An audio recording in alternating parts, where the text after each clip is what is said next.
শ্রীলঙ্কার মাটিতে বাংলাদেশের এখনও ওয়ানডে সিরিজ জেতা হয়নি। এবার কিন্তু সেই সুযোগটা হাতছানি দিচ্ছে। প্রথম ম্যাচে যদিও তারা ৭৭ রানের বিশাল ব্যবধানে শ্রীলঙ্কার কাছে পরাজিত হয়েছিল, দ্বিতীয় ম্যাচে অবিশ্বাস্যভাবে তারা আবার কিন্তু ১৬ রানের মাধ্যমে বা ১৬ রানেও তারা শ্রীলঙ্কাকে পরাজিত করে সিরিজ ইতিমধ্যে ১-১ সমতায় ফিরিয়েছে।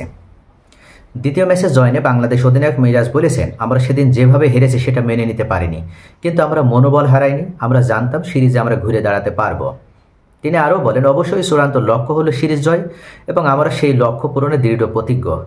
বাংলাদেশের ওয়ানডে ইতিহাস পরিসংখ্যান বলছে প্রথম ম্যাচে হেরে যাওয়ার পর মাত্র ১ বা ৩ ম্যাচে সিরিজ জিতেছে টাইগাররা।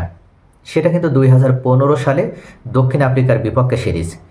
শ্রীলঙ্কার মাটিতে কখনও ওয়ানডে সিরিজ জিততে পারেনি বাংলাদেশ।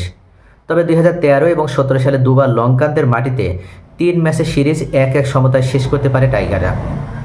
ওই দুই সিরিজের দুটি ম্যাচ বৃষ্টিতে ভেসে গিয়েছিল। সর্বশেষ ২০১৯ সালে শ্রীলঙ্কার মাটিতে দ্বিপাক্ষিক সিরিজ খেলেছিল বাংলাদেশ। ওই সিরিজে হোয়াইট ওয়াশ হয়েছিল টাইগাররা। এবার হোয়াইট ওয়াশ নিয়ে চিন্তা নেই বাংলাদেশের, তবে ইতিহাস গড়ার সুযোগ রয়েছে টাইগারদের। শ্রীলঙ্কার বিপক্ষে শেষ দুই সিরিজ থেকে অনুপ্রেরণা নিতে পারে বাংলাদেশ। ২০২১ এবং ২০২৪ সালে ঘরের মাঠে লঙ্কানদের বিপক্ষে ৩ ম্যাচের ওই দুই সিরিজ ২-১ ব্যবধানে জিতেছিল টাইগাররা। সব মিলিয়ে 10টি দ্বিপাক্ষিক ওয়ানডে সিরিজ খেলেছে বাংলাদেশ ও শ্রীলঙ্কা। এর মধ্যে বাংলাদেশ 2টি এবং শ্রীলঙ্কা 6টি সিরিজ জিতেছে। 2টা সিরিজ ড্র হয়েছে। এখন পর্যন্ত শ্রীলঙ্কার বিপক্ষে 59 ম্যাচ খেলে মাত্র 13টিতে জিতেছে বাংলাদেশ এবং 44টি ম্যাচেই বাংলাদেশ হেরেছে এবং 2টি ম্যাচ বৃষ্টির কারণে পরিত্যক্ত হয়েছে। পালে খেলেতে শ্রীলঙ্কার বিপক্ষে 2 ম্যাচ খেলেছে বাংলাদেশ, এর মধ্যে 1টি করে জয় আর 1টি হারও আছে। ২০১৩ সালে সিরিজের শেষ ম্যাচে বৃষ্টি আইনে 3 উইকেটে জিতেছিল টাইগাররা। ওই জয় সিরিজ ১-১ সমতায় শেষ করেছিল বাংলাদেশ। আর ২০২৩ সালে এশিয়া কাপের ম্যাচে ১৬৪ রানে অল আউট হয়ে 5 উইকেটে হেরেছিল টাইগাররা।